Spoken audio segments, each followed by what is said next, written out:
Hello everyone, my name is Mr. A, and today I will be pre-recording 5 videos, and it is currently 6:57 in the morning. 2 of these videos will be uploaded today, 3 will be uploaded tomorrow. The reason why I'm pre-recording is because although tomorrow is one of my days off, I will be very busy tomorrow, and I'm not sure if I will have time to record and upload. Again, before I get started in the video, I would like to say that I do not make any profit off of their video. This is also not a promotion. All credit goes to the original creators and editors, whoever helped make this video. All credit goes to them. I will be providing a link into their channel below. And for this specific video, viewer discretion is advised. Some of these clips may be disturbing and trigger traumatizing events for some who hasn't personally experienced them.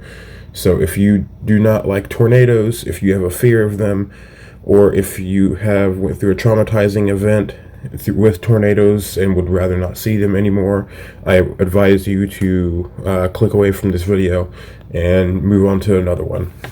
You have been warned. But today, in this video, well, not today, but in this video, I will be reacting to, I seen the video, and it says, is Tornado Alley shifting? And the answer might make your head spin. So, in light of recent events that happened in my town, I will be watching this for more information. I have not watched this video. This is my true reaction to it. And this is a tornado on the ground. It's very powerful. Take cover! When you live in Tornado Alley, you can never underestimate the potential for destruction. But lately, the deadliest tornadoes are not happening in Tornado Alley. They're happening in places like Mississippi and Alabama.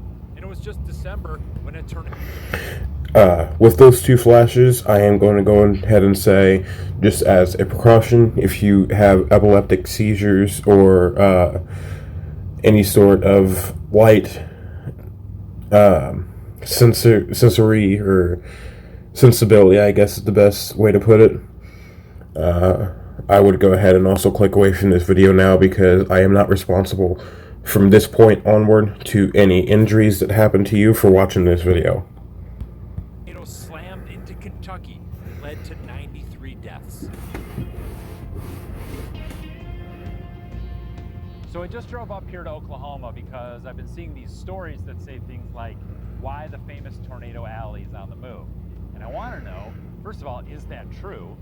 And if it is true, why would something like that be happening? I'd like to know the same thing. That's a mobile Doppler radar. In Oklahoma right now. What we're trying to do is catch a tornado in the act of forming. Dr. Howie Bluestein is a professor. That is not an easy thing to do. With his mobile radar unit, he's researching why tornadoes form. How about him? Is he noticing a shift in Tornado Alley? There have been some years when I first lived here when if you wanted to see a tornado, you went to southwestern Oklahoma an awful lot. And there have been a number of years where we just haven't done that.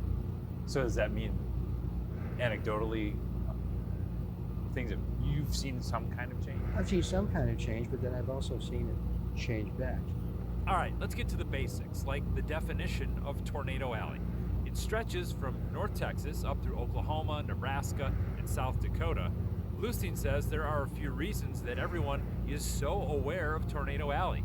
First, It is flat. A lot of Tornado Alley is on the flat plains without trees, buildings, or people. So tornadoes here are easy to see and to study. Then there's reliability. And then because it is flat land, they are also easy to form and easy to maintain. Shear line winds, or shear force winds, or no. Excuse me. Straight line winds, I believe is what they call it, is also a big factor here, because in farmland there isn't many trees to buffer these winds, and so there is also a lot of damaging winds over in Tornado Alley. Most tornadoes here happen around the same time every year, mid-March through mid-June, and they're usually on the ground the same time of day, between 5 and 9 p.m.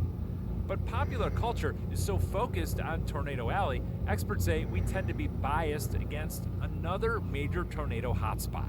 There are other parts of the country that can also get a lot of tornadoes. One of them is a part of the southeastern part of the United States. Some people call it Dixie Alley.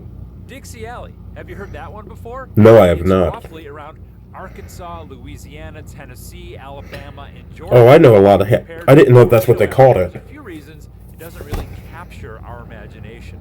First, the visibility here is worse. Tornadoes are often obscured by rain or hidden behind trees and hills, so they're harder to see and to study. And compared to Tornado Alley, there's also less reliability. With Dixie Alley, there isn't really a specific tornado season or a time of day that tornadoes happen. So this was one of the Dorothys from the movie. For Twister. What? From What? No way. Oh my god. Was it real? Oh my god, I need to see this. Don't touch the props. Remember that article about Tornado Alley moving? Well, it's based on research co-written by this guy, Dr. Harold Brooks. He's a senior scientist at the National Severe Storms Laboratory in Norman, Oklahoma. It seems to me that there really is a perception that people think that tornadoes only happen in Tornado Alley. His paper concludes, since 1970. I did not know that they kept that as a movie prop. I did not know that they kept that. I want to see that now. 79, there's a 10% decreased chance of experiencing a tornado within the footprint of Tornado Alley, and a 10% increased chance within the footprint of Dixie Alley. So the tendencies are changing a little. But Another because part of that Tornado reason- Alley is just picking up and moving to the east. Another part of that reason is probably because of climate change. And one more thing. The formation of tornadoes is closely linked with the potential for thunderstorms. Check out the purple on this map from a group called Climate Central. It shows an increase in thunderstorm potential in the east. The deep brown shows a decrease in that potential around the area of Tornado Alley. It appears to be an environmental change. What does that mean? That means that the frequency of environments that support tornadoes have increased over the last 40 to 50 years in the Mid-South region, and they've decreased somewhat in South Texas and West Texas. The big question we get asked then is Why? Why? Yeah. And it's very tempting to say that it's a result of climate change. Climate change. The world is full of evidence that shows how Right. climate change That's makes literally what I was just hurricanes and mentioning. Heat waves more intense. Scientists make those connections by tapping into a long history of records that can go back hundreds or thousands of years. I'm also pretty positive that to study climate change, they also do deep taps into icebergs to see history of the planet, because icebergs can form up to thousands of years ago and stay that way for a very long time. So we can get a lot of history from tapping into icebergs. Brooks says when it comes to tornadoes, there's only a short history of record keeping, with the most reliable data only going back 40 years. So it's likely that it's a result of changes that hurt. in large scale. My leg just got stuck to my chair. I'm not sure if I caught that on the audio. Link as we do with some other things. You need a very, very long period of time to know whether or not, well, is this rising trend just part of the cycle? Naturally, it goes up and down, but the period is very long, or is it real? And I don't know. So is Tornado Alley on the move? Well, something's going on. Scientists have documented changes both in where tornadoes occur and the conditions needed for them to form.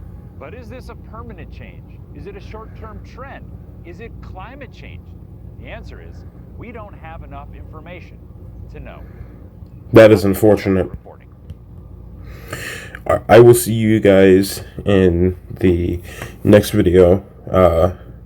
It's always useful to learn some scientific information about what's going on in your own country. So that's another reason why I wanted to watch this. And because even I've seen an increase in like severe thunderstorms in the East Coast. So I will talk to you guys later. I appreciate you guys watching this. And I will see you guys in the next video. Bye.